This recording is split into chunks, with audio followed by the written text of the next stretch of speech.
kwa baba attention TV so na pay na say ya chance de na nsempa na de ba begu apon so na because edwumeku asomase a ene akuantwiwa me de dwumedi ebro ye obatampa travel and tour agency for na esomase a me de sa dwumedi ebro na ye nyina ye ko social media so a ye ma me evangelist mama part aka Abozigi ene ye papa Owusu Bempah so my power abede that say asofo mienu ye du omho papa na when na ye papa Owusu Bempah ewuto bebreba wabobo abo mahama ewuto abo ayi ya papa tamu se ewuto se ewuto papa ya bo nya asam ketwa na Abozigi ana say evangelist mama part ebe boy ya papa ewuto bi beka na adwe kire na ya papa Owusu Bempah se onti ase say oti won ni ama na to ya papa IGP say wentimi aye bibia mfa ho a ono ademra no be den ebe hye ne nsa na asem na ye hia mu nkire mu ye obi a wadba asuko owo nyame adwuma na ono so abekire adwe nti ye ya papa 99 wo ha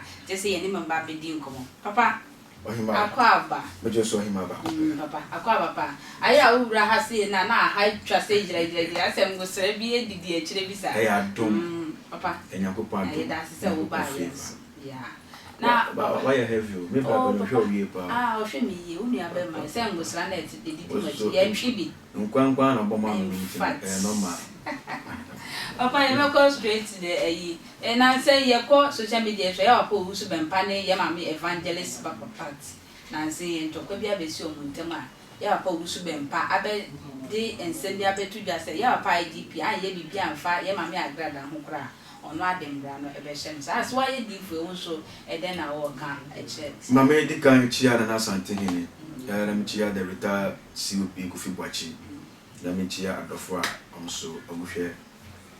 TV station ya me shamu na Owusu Bempah ntimi mfa tumi nhye ne nsa Ghana nyere dia o sa na mra na ya churo to wono mo no ye nka se mra ne we di efiva no na we de diwi what am I saying yeah and on timi fa tumi bi nhye ne nsa se Agradaa ka cha ne se wewu abra owu ye enti no oba taking action na se IGP ankasa na omapanyin ne voice ankasa di ya ene no no pe no opeso ya Agradaa bibia no betima ya Agradaa oni Agradaa ko jina ko to kra na ono Owusu Bempah be di for sa yeah so say IGP say fear panic wo bia share wo nkom she bia IGP can say to for 31st all night wan ka say 31st all night ko no say issue na ma bon o say 31st bia no aso for the be for friendship say no more kind come say yeah kind number 1 graphic thank you prophecy number 2 what just here enti come share enye owo come share kwa na ye come share we share na say eye owo na say ebe mo na say abebe na Agradaa starting sa nema way from Owusu Bempah chen because Owusu Bempah sheshe ko bebre efo owo o si chief imam ebewu mahama ebewu otufuo ebewu sam kom she nyina wa she nyina ikofuni ti ase ebiri kwa be ati e most of be ati e etini se ne wa hye owo kom and IGP so mu se be bia e kokko no 31st one night no ona musutu hye munya kwanya hye kom akase owo ni hunsem etiga IGP we kwa no se nya ehu enodo to muso a omusuro na kwa omagbo na wuto da hada in fact enye nkom che azia bia beto a akomo de dru ne so dada long time won but se Agradaa be hye nko na se Agradaa be ka sem se Owusu Bempah ewu abra wosu nwuye that me tie no life okay utie Owusu Bempah Facebook live okay na me tie se Bempah ewu no tie ase na me won se adwuma hye adwuma wa hye adwuma ebebe atwemu na wudi nya wudin ana Agradaa so hye adwuma na no so de geneti eti no Bible say yemo ni nya nyimo na me ni do abaye den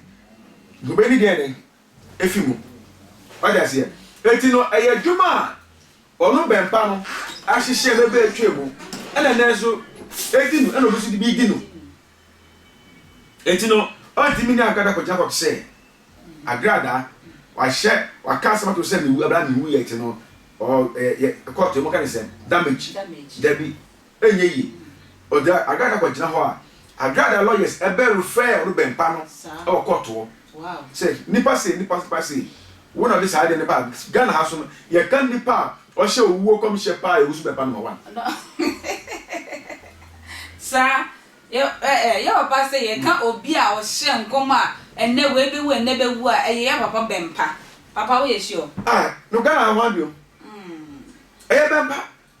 It's Agradaa we did be. Tina go say I buy a debot chinu. Ye dey aboba. Say a too much share. A too much share to one. What they did go for one man. What can't almost know. Only I share the buy. Emma Uji woman. And I see as I do so say also Ubewu. I don't know what you Ubewu dia. Eyoya. Papa, miss a question. Who says this year? You're quite surely ye brave will be a sepa. Until you're quite surely to your copy be a fee. I saw for one, I say, and I made different. I mean, say you're quite a Owusu Bempah or them. What to me say the whole day there is no Bible, a yippee or the man and man. I quite about politician, me and Agradaa, me and a yin patch of members, and all my funny saying. I say, yeah, kasa bi wo asofo mu ahomaso kasa bi and fear and panic ehu bi wo no ma ya na ye kasa bi to members ni team e bom ehu ti so dey say hu ni bro mu pe a me bi e ne ho a e be ke bia obegie de no se no ka nya no kure na members nyina so me bia so gini sofo di sofo no so twa ntro kwa na onim se ne sofo wo nya me ni pa kuto di e o timi twa ntro Okay. It is a one a big platform. No one ya dom. Now on fan ka ekwaja sa enchire omo. Now the way Mahama belusu Mahama Sebi obeni abo Ekufo Addo ne tie kita no yi wase o my Ghana ezumutimi nka na mo do ne nam na yam sika die ni krono nti no mutimi nka because of say na the winning power no thank you to no ko no so for bia already dem bia 100 million. Wow. Thank you to Owusu Bempah they are different. They different. Kojobo achi mi nyina ko bia che bia take it to 100 million. Obi achi. They say take it to 100 million na moje no. Mutimi to nefo. E pa be na bobo ta na say o ma na echi ati mu nka che say o ma na echi a. Mutimi nka. Oh. Ana Bempah no o ye kind of nipa bi a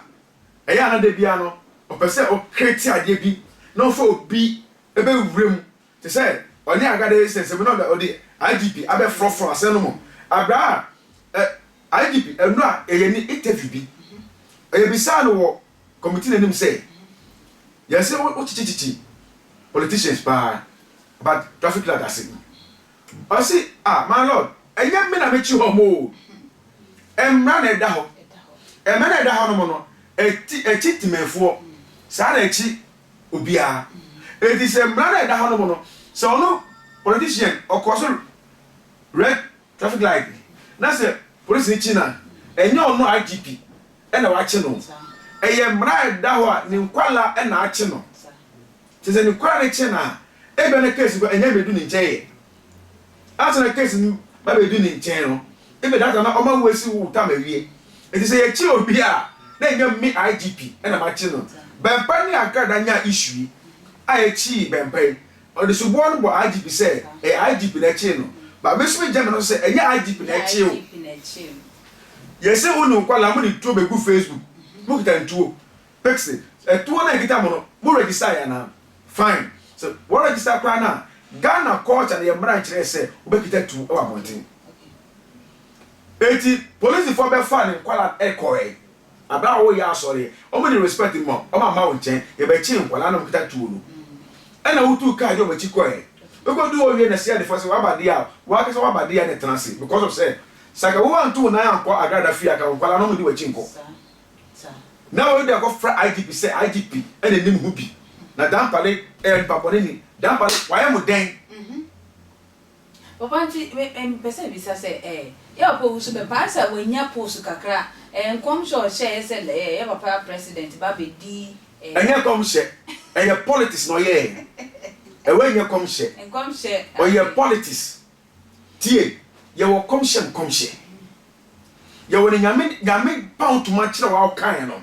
e be mu no ana maba na to fa ho bio yeah ade na chi na den na e wo ho what say ana si Nyankopon pa obi hutuma kire wa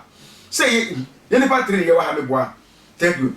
si Nyankopon epa kama ma hutuma kire me a na me ka ade kwa se me didi wo atem okay Ghana a two party NDC NPP so be ye Ghana ha no mo ya kama eto eduma so say so be ye NDC ni o ya boa so be ye NPP ni o ya boa e say NDC fon me no a hia no mo di ko no mu say we NPP ni a ewo asema ana atedidi a ye be di sa NPP ni no sa na be NPP fon me no so hia no mo di ko ma say NDC ni twema ewo atedidi a be den ye be di no ba me cho say we genuine prophet na Nyankopon apa ekufa no tuma che say na do ni mre ni a men di Mahama tem say other party no leader say men si ni kwasia emre bi ko ka say wa hu say mama eso adaka funu yes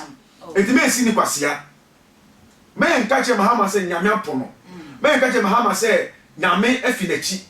na nyame eni Mahama cancel other say he say we nyina o kan no atani aba ekufa do so yeah papa you are right the man is facing a lot of challenges. What does it? If someone can chile Mahama nyina no atani aba ekufa do so because Mahama onu kumata mess moja wona sano e den na kire say Mahama moja wona sano wo da ye politics e na wo ka say me odifo Abraham wo odifo yes say be kono prophet is talking yeah say be kono because say Mahama e wo the next part ebi say me am senior man computer man otimi si and this for penny say o me ye mo empreko ma yeah that's mine na wo on chen and this for oh yeah so for ye ba na edwe nu baba so ye